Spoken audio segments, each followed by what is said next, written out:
ওদিন আমাদেরকে যখন আল্লাহ তাআলা কিয়ামতের ময়দানে উঠাবেন, আল্লাহ বলছেন না যে এক ধরনের লোক উঠবে যে চেহারা হবে মলিন, পাপীদের চেহারা হবে কি, আর রুগীদের চেহারাও মলিন।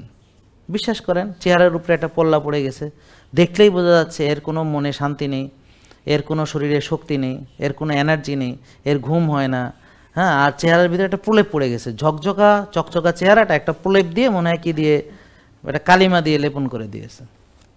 আর তাকালে চোখটা কুচকায় তাকাচ্ছে, হাঁটলে এইভাবে হাঁটতেছে, মানে একটা বডি ল্যাঙ্গুয়েজ বোঝাচ্ছি। তার মানে পুরো বডির ভিতরেই তার রোগের ছাপ। তো এরা এই যে ওষুধ যে খাচ্ছে, তারা যদি সত্যি ওষুধ খেয়ে সুস্থ হতো তাহলে তো চেহারা ব্রাইট হতো, এইভাবে চলাফেরা করতো, শক্তি থাকতো, স্টেট যাইতো, হাসি মুখে থাকতো, তাই না? সুস্থ লোক তো এরকমই থাকে। এই যে বাচ্চারা কি সুন্দর হাসতেছে, ওর চেহারা কত সুন্দর মাশাআল্লাহ, ওর স্কিনটা কত সুন্দর, হ্যাঁ, কত সফট। তা আপনারা যারা সুস্থ তাদের এরকমই থাকবে। রুগী হলে স্কিনগুলো নষ্ট হয়ে যাবে, মানে ডার্মাটাইটিস হবে, সোরিয়াসিস হবে, অ্যালার্জি হবে, হ্যাঁ, তারপরে এই ঘাড় কালো হয়ে যাবে, একেবারে দেখতে খুব বাজে লাগবে। আবার ওখানে আসিল হবে, বগল কালো হয়ে যাবে, চামড়া ফেটে ফেটে যাবে, স্কিনগুলো এরকম দাগ দাগ হয়ে যাবে, এরকম ইত্যাদি। মিলাতে পারছেন আপনারা আমার কথাগুলো? গাঁজাখুরি গল্প বলছি মনে হচ্ছে নাকি?